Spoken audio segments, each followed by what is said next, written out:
love the chase and the hunt, and I set the pace when I'm running. I always take what I want and I always give it 100. Don't need a bank, no I'm funded. Play the game like it's nothing. I'm always thankful for something. Don't take for granted, stay humble. Now wake up!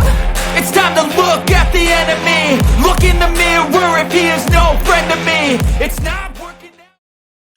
Hello, Miami. Thank you so much for watching 305 Sports Now. I am your host, Will. And joining me today is a very, very special guest, as he is a rising star of the 2026 class, the stud slot wide receiver out of the battle-tested and yet very famous Chaminade-Madonna, Mr. Jasen Jroc Lopez. How you doing, Jroc? How's it going? I'm doing good. Everything's pretty well. How about you? I'm doing just fine, man. I mean, I went through the storm, we were talking before the show started, just a lot of wind and very, very, very light rain. How about on your end? How'd you guys handle it? We had light rains and stuff like that. Don't call me, my bad. That's cool. We just got light rains and stuff like that. We were still able to practice today and yesterday, but, the storm wasn't anything, we were expecting way more than what really happened. So, nothing crazy. Your career. So one of the things I like to do, right, when I have a first timer, okay, I like to do origin stories, right? How you got into, your athletic awareness, when you became more athletically aware. You're a stud in two sports. You're a two-sport athlete. You're very gifted in football. We all know that, but you're also very gifted in basketball. And just so people don't say I'm full of it, I'm going to give them your numbers. Your sophomore year at True North, okay, at True North, you had 21.5 points per game. You averaged 6.1 rebounds, and you had 3 steals per game. All right, at your last season at True North. So you can go D1 in any sport, to be honest with you, from what I've noticed. But how did you get first into basketball, and how'd you get into football as well? Growing up around a sports family, it's first nature to put basketball or football in your kid's hand, right? So all my uncles, my dad, I just grew up around it. So ever since my dad put my football or basketball in my hand, I just fell in love with the game. They I went to go try out when I was 3 years old to play basketball. Ended up started playing at 3 for some little team there called All Star or something, and then football I started playing when I was 6. So yeah, just basically growing up around a family with a lot of sports is basically what really got me into it. So. Okay. But but when did you find out that, I think I'm gonna go the football route, because that seems to be the trajectory that you're heading towards, based upon what I've seen in 247 and the highlight reels I've seen on Huddle. When did you figure out, I love basketball, but I think maybe football might be a career I might want to head towards? Or is basketball still someone in the picture we just don't talk about as much because football tends to be king in Florida? To be honest, I haven't made any decisions for any. My goal is still to be able to play both in college right now. I feel like I can be able to do that. It's hard to other people do it, but I still haven't picked one. A lot of people promote my football side. I mean, it's mainly football season right now, but a lot of people promote my football side more than basketball. But I mean, the main goal is still to be able to play both in college right now. So I still haven't chosen any. Okay. Well, thank you for shedding light on that as well. All right, so True North, my friend, as I was telling you before the show started, you put out some in sophomore year. That was your breakout season in football. You put up some insane, and I mean insane numbers, guys. Check this out, okay? 73 catches as a sophomore. All right, sophomore. You could barely grow a mustache at that age. All right, as a sophomore, 73 catches, 1,222 yards, and 16 touchdowns. Jasen, those are Randy Moss numbers. Okay. What can you explain that season to us as far as it goes at True North? As far as the team chemistry goes, that allowed you to be able to put up those numbers the way you did? You got to give all the credit to the coaching, and the quarterback helped me a lot as well throughout that season. Coach Mack and Coach Greg did a great job calling plays and getting the ball in my hand. So just my bad. Just being able to, Coach Mack he coached at the collegiate level. So coming down to high school, he had a lot of plays that he could set up around me. Set the offense around me. He put me in the slot outside. He just mixed it up with me a lot. So just getting the ball in my hands was the main thing with him. And then just being able to have a quarterback like Zach was, also a great plus to having a great season. So. Okay. Yeah, look at your huddle video. You played slot, you played the boundary as well. You did a little special teams.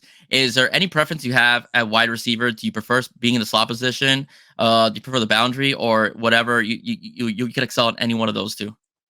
To be honest, no, not really. I played both outside and slot. I enjoy playing both. I just feel like at the slot you have more of a disadvantage. You're either one-on-one with a linebacker or a safety, so it's easier to get open, I guess. But as of right now, I don't have like a preferred position that I like playing either outside or inside. It doesn't really matter.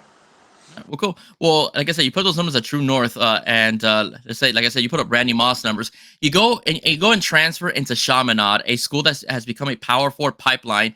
I would say for a good number of years right now as well. We saw the recruitment last year that was of Jeremiah Smith, who was the number one basically player in the country, and JoJo Trader, who's ended up becoming a Miami Hurricane.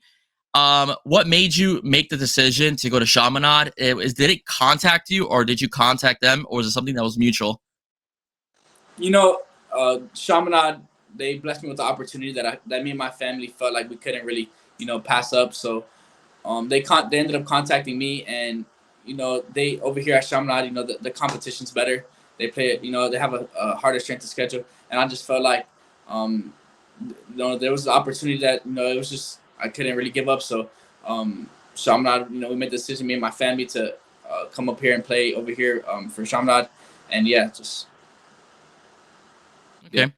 Well, I mean that's great, and you're taking very much advantage of your opportunity right now. You lead the team in yards per game. You're averaging 115 yards per game in receiving yards.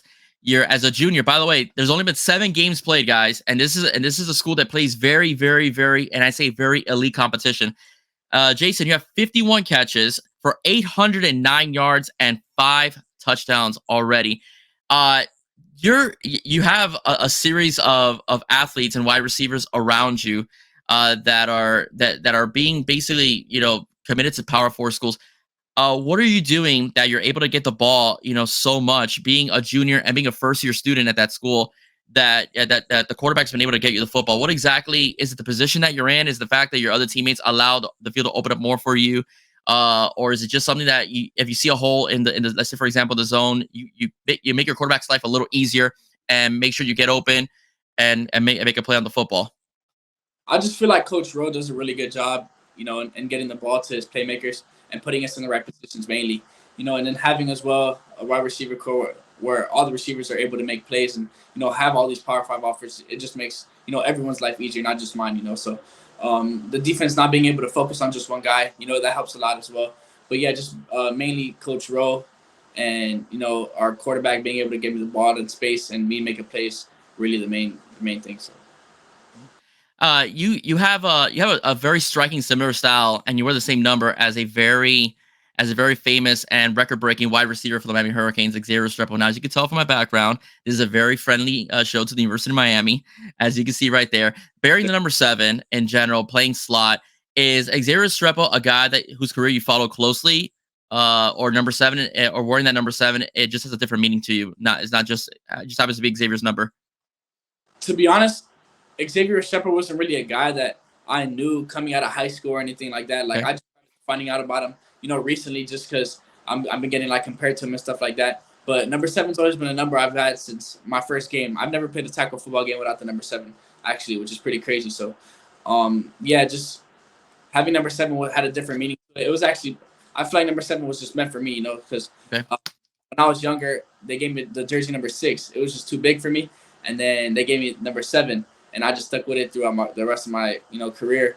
But yeah, Restrepo, I feel like he's a great player. Shout out to him. That's a great person to get compared to. But he was just never really a player that I knew since like for a while. It just happened to be that we're both white. Number 7. So I'm getting. You're too funny, man. Yeah, no. So, speaking of which, playing at Chaminade, you're on TV a lot. Okay, ESPN is a school that Chaminade attracts all the time. Basically, you're on ESPN quite a bit. How do you handle the pressure of going from a school like True North that didn't really get the kind of national recognition and going to a school like Chaminade-Madonna? Does it make you a better player knowing that you're going to be on ESPN or any other channel that's more national, or is it just business as usual for you? I just feel like going throughout the spring and summer, playing against the guys that Chaminade has and the defense that they have, it just really prepares you for, the regular season. And as you go on through the regular season, you play these tough teams, it leads up to those big games. So I just feel like Chaminade just prepares you really in practice, going against that 4-star Miami commit, Chris Ewald, or Kelly Sedgor, all those guys that they just help you get better each and every day. So on those game days, you just, I like to get in my mind, just calm down. You can't really let the moment get too big for you. So I just like to relax and, just plan my future and then, just go out there and play.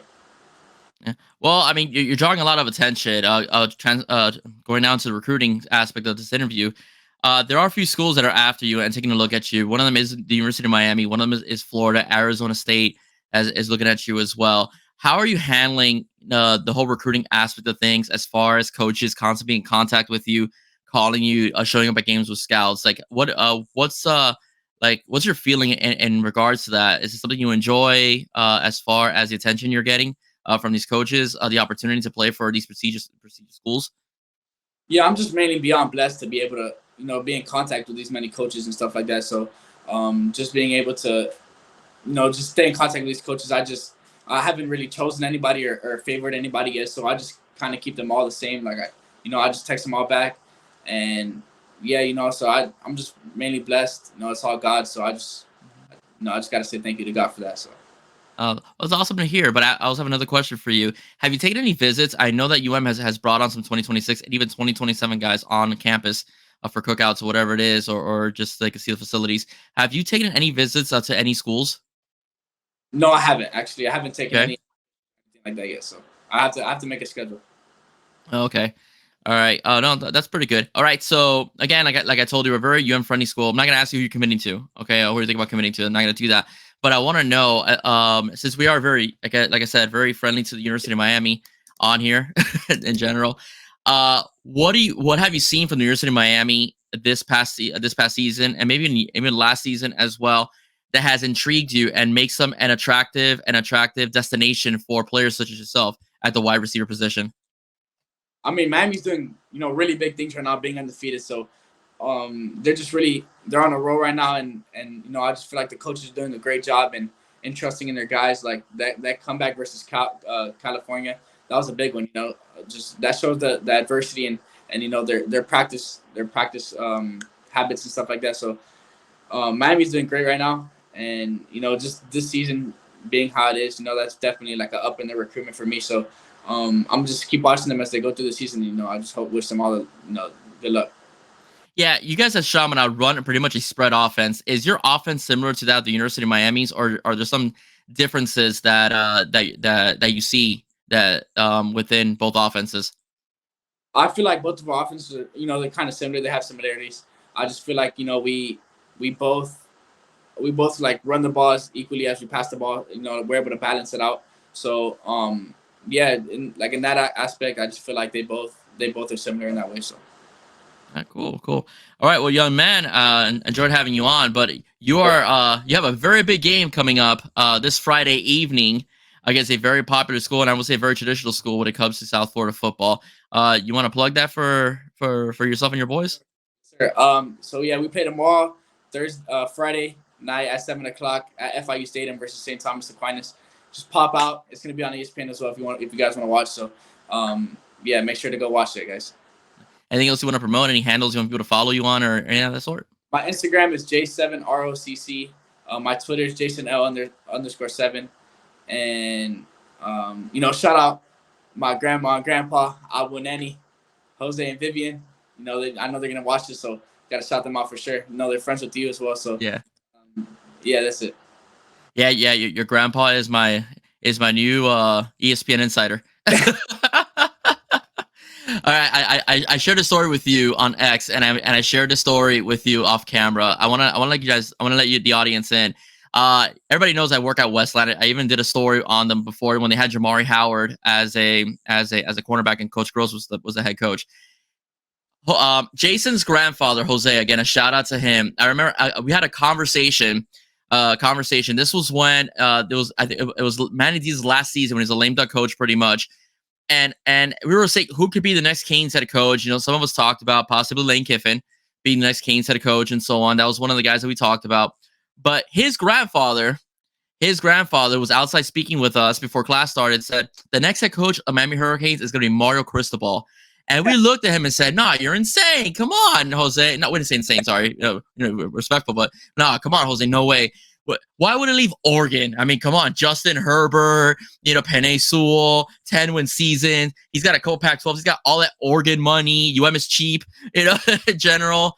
Why would he leave Oregon? Lo and behold, he leaves Oregon and becomes the Canes' coach. So I went up to him. I humbly went up to his grandfather and said, Jose, they pay people like Lee Corso and Kirk Herbstreit millions of dollars to break things down, and you outsmarted all of them. You're right about all of them. So I gotta give him a shout out, man. He knew it, man. So I call him now my insider from now on. As well. Your grandma told us the same story when she was still working there, and she was laughing. She was, yeah, that's Jose. He loves football. And just so a big shout out, to Jose and Vivian, man. Great people as well. Jasen, thank you so much for coming on the show. Thank you so much for taking the time to talk 305 Sports Now myself, right, as well. Guys, remember, if you want to see Jasen in action, Friday nights at FIU Stadium, a big game as Chaminade takes on STA, known as St. Thomas Aquinas. If you can't check the game out, in person, please be sure to watch it on ESPN. Those games are very, very, did I say very entertaining? All right, ladies and gents. So, guys, if you like what you heard, please, before I go, do not forget to follow Jasen and all his social media handles that he mentioned, okay? And if you like what you heard, please do not forget to like, share, and subscribe to 305 Sports Now. Once again, guys, I am Will. Stay safe. God bless you soon. Okay, guys, bye-bye.